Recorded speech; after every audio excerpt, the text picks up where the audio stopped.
Well, good afternoon. 3 o'clock this afternoon, and this is Friday afternoon. It should be Wednesday afternoon at least. This should be fun. We're going to be chatting Wednesday afternoon live stream. We're just going to be chatting about anything and everything that you people would like to chat about. I've got a whole lot of notes on things that need to be discussed, I would have thought, and nice to have whoever's on board, and we will be answering whatever questions we can answer as far as what interests you in this whole racing business. So let's kick off with overseas now. We're going to just start with the biggest news is Arrogate. He's passed on, and that was really, really bad news. Now, I saw Arrogate win big race in Dubai, and he looked absolutely finished the day he won. I seem to remember doing the winning way show and saying, I've never seen a horse more exhausted or run his heart out like that. Well, he's died at Rood and Riddle, which is a big hospital in Kentucky, and they don't know what he died of. There's no answer to that. So we've got big racing in Europe this week, and we had the German Guineas, and then we had the French 2,000 Guineas. And the interesting one was the French 2,000 Guineas. It was always called Victor Ladorum by Chamadol. He's once beaten, but he's won his other 5 starts. Mikel Barcelona for Andre Fabre. Hello, Vivek. Nice to have you on the show.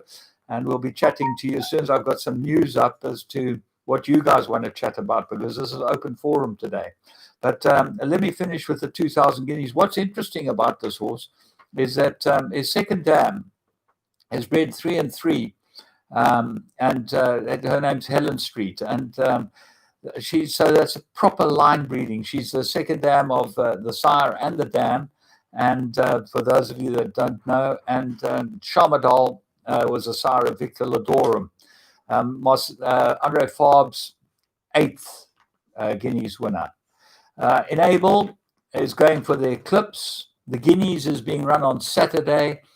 We have Sunday, we have the Natal Guineas or the SA Guineas at Greybull. But on Saturday, we have the 2 Guineas at Newmarket, and Pinatuba by Chamadol as well, going for that Guineas, which will be very exciting.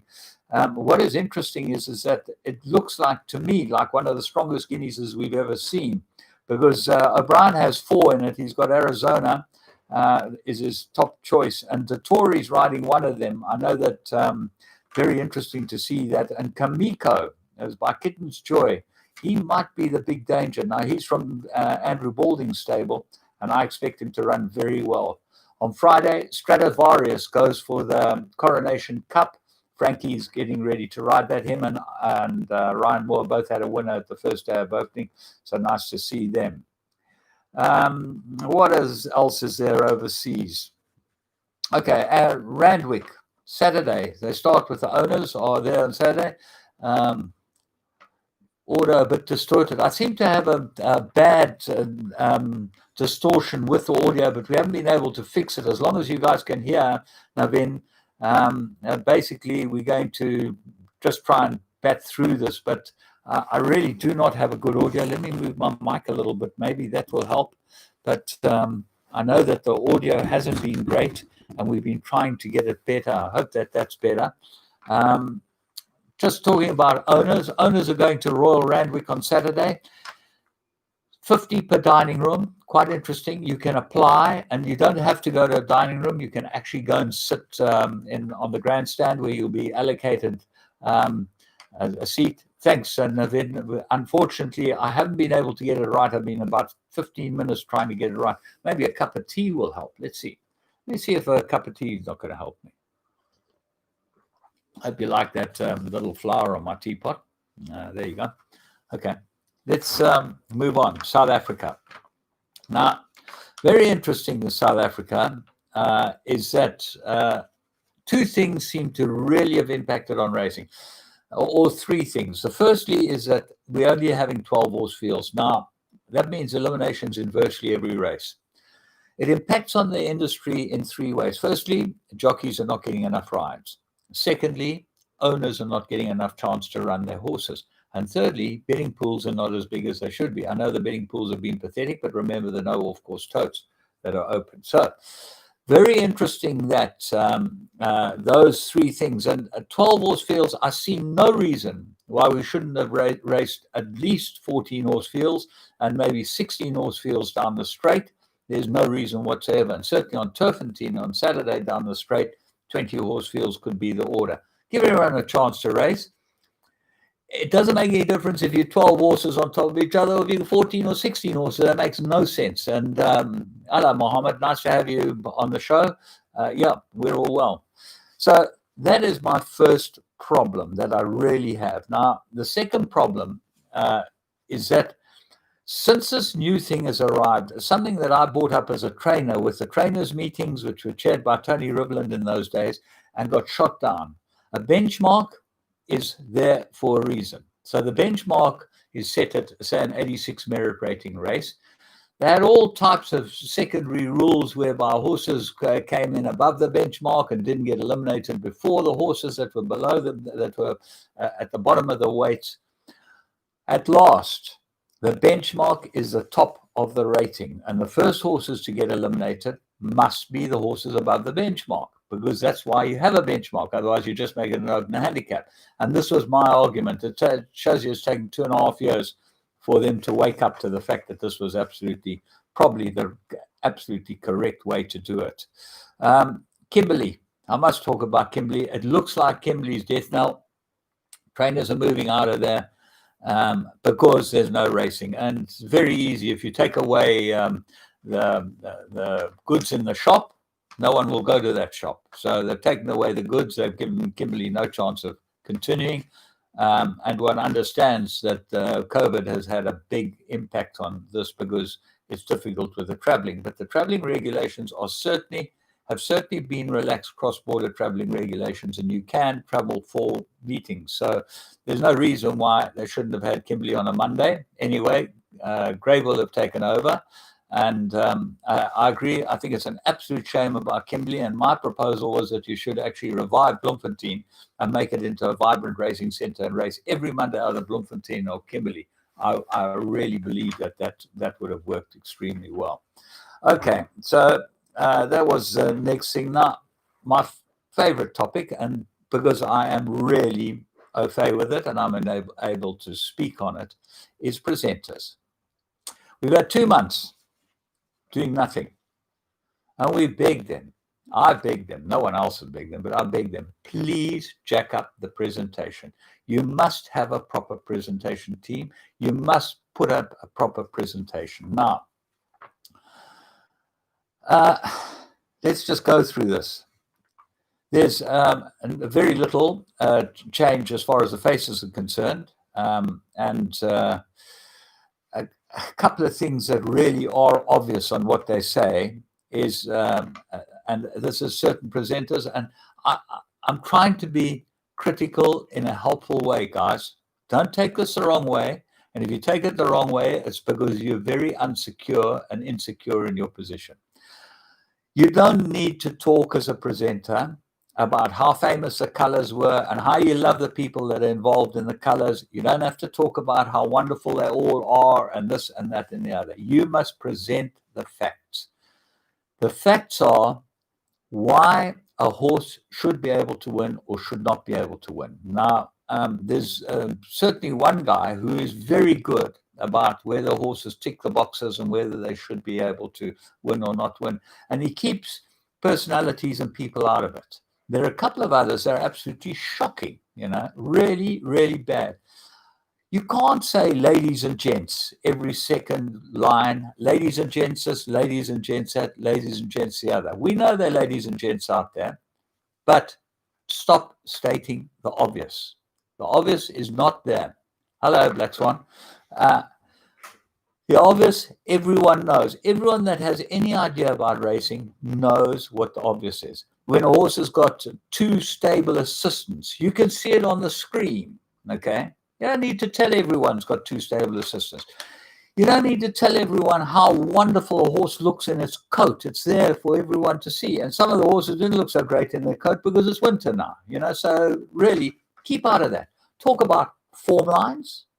Talk about jockeys that are improvement or a step backwards, because you certainly have a jockey up as far as horses are concerned and a jockey down.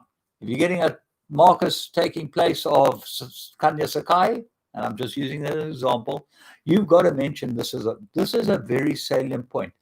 Horses win over a very restricted distance space. So horses that win over 1,600 meters normally win between 14, 16, and 1,800 meters. They don't normally go further than that unless they're very good. A Wam can win a 1,200 and he can win a 2,000. We all accept that. So stick within the parameters. Then work out the form lines. Study the form lines. Form grids, as we've said, is the best study tool you can have. You watch interacting form lines all the time. All you do is press on the horse's last run, and you can see all horses that ran around it. You then understand what the form line's about. Your notes must be concise. No good sitting there and saying, I spoke to such and such a trainer, but hold on a moment. I can't find what he says. I can't find the note that he said. I'll come back to that. That's not presenting. If you spoke to a trainer, you would know what he said. You remember it. Okay. So that really does need to be looked at. Enthusiasm, you can be enthusiastic, but don't be like a 6-year-old kid in a candy store. How so excited we are to be back, and this and that and the other, and this is crazy. I've never been so excited. I. Forget about I. We're not worried about what you are. We're worried about what's got chances of winning the races, why they've got chances of winning the races, and how you can present it. Let me go on for a day. This is a challenge. Let me go on for a day. I'll do Gold Circle for nothing one day. Just let me go on. I'll show you how to present. And you can use it as a benchmark. Graham Hawkins is a commentator, but he was a presenter too, and he knows how to present.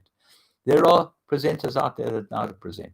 Let us teach you. Let us help you. What you're doing is wrong. You're not encouraging participation. You're not endearing yourself to the clients. You might be endearing yourself to one or two people whose arse you're licking, because that's basically what it is. So, enthusiasm's great, but you don't have to be enthusiastic about how your day is and how you're feeling and who you've seen and whether you've been in touch with this one and what you had for dinner and this and then. You have to be enthusiastic about a horse's chances of winning a race or about a horse's chances of not winning a race. Now, the classic example was one horse, the presenter said on Monday, Grable, and he'll accept this. I don't think this got any chance. I'm not from Mars. Rajan, how are you? Nice to see you. Right, so that's my little rant. Now listen, guys, I'd like you to print anything up there that you want to chat to me about, or that you think that I can answer, or you think I can help.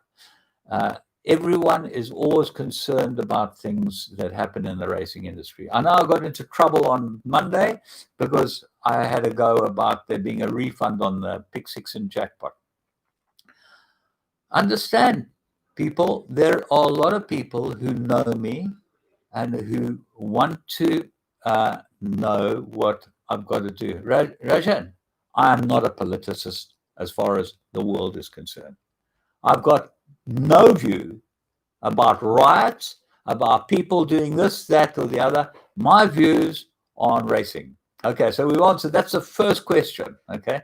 I talk racing. I'm not an expert on anything else, but I am an expert on racing.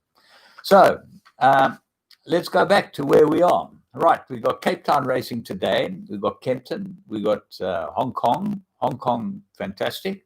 And we've got coming tomorrow at the Val. Friday, we're going to be probably watching the Coronation Stakes. I know there's Port Elizabeth racing. Saturday, we're going to be racing at Turfentine, where they've got the 3 big races.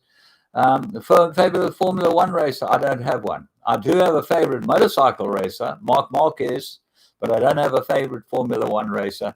I think they're all rubbish. Guys like Jim Clark and Graham Hill, my boys from my era, they drive them to sleep. Those were proper drivers. Sterling Moss, they drove a car, you saw it, it had no power steering, no nothing. They drove that damn thing.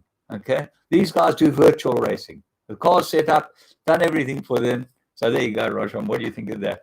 Who's your favorite Formula One racer? Okay, so now we've got the Formula One out the way. Favorite soccer team? I'm an Arsenal supporter for my woes. I mean, there can be nothing worse than being an Arsenal supporter, except if you're a Tottenham Hotspur supporter, because they never win anything. At least Liverpool are going to win something. And I love Liverpool because, although I'm an Arsenal supporter, because I do like Jurgen Klopp. I think he's different class. Budgie Burns, the expert on soccer. He'd be in my play any day of the week. Anyone else want anything to say? Is there anything there? Tell Mohammed. I tell Laf the whole time, and Laf's one of those guys. He's very diplomatic. He doesn't stray much from being the diplomat. So when I say to him, when his team gets beaten by West Bromwich Albion, how do you go this weekend? Oh, he says, no, well, it's not so bad, this and that and the other. We didn't play well, but whatever. Me, I have a total rant if my team gets beaten by West Bromwich Albion. Lewis Hamilton, good luck to you. He's the best driver around. I think he's won 5 world championships. But he's probably driving the best car, because I see that the guy who runs second is Valtteri Bottas in the second best car, which is also a Mercedes. So that I do know. Hey, Raja, what do you think of that? You think I don't know about everything? I'll follow everything. I love it. Golf. I'm missing golf. Can't we play golf, guys? What's the problem with golf? I don't know. Social distancing, it just seems wrong. The whole thing seems wrong. Anyway, does anyone else wants to ask me a question? Question about racing? Question about where, what, how, maybe why? If not, you know what? I think we'll just call it a day. And we'll walk on and say that we had a 15-minute chat. Was fun. Nice to have you all aboard. And we'll post it and see what other people. Where am I from? Where am I from? Rajan, I was born in Johannesburg. I'm bred in Johannesburg. I'm a 4th generation South African. 4th generation. Okay. So there's nothing non-South African about me. My family were miners, concession store owners, that type of thing. And I've been a racehorse trainer all my life. I'm a real disappointment to a lot of them, but what can you do? I do what I love doing. My favorite sport, horse